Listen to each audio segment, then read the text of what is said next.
जुनोना चौक गोळीबार प्रकरणातील 3 आरोपी अटकेत.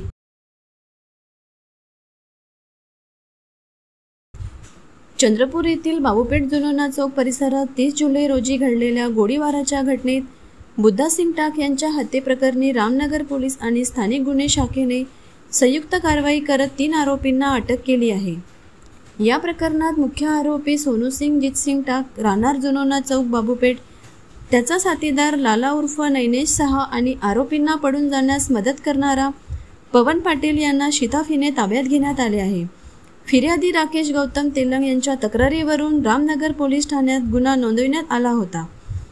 गुन्ह्याचे गांभीर्य लक्षात घेता पोलीस अधीक्षक मुमक्का सुदर्शन आणि अप्पर पोलीस अधीक्षक ईश्वर कातकडे यांच्या मार्गदर्शनाखाली रामनगर पोलीस आणि स्थानिक गुन्हे शाखेने वेगवेगळी शोधपथके तयार करून तंत्रज्ञानाचा वापर आणि सखोल तपास करत आरोपींना अटक केली.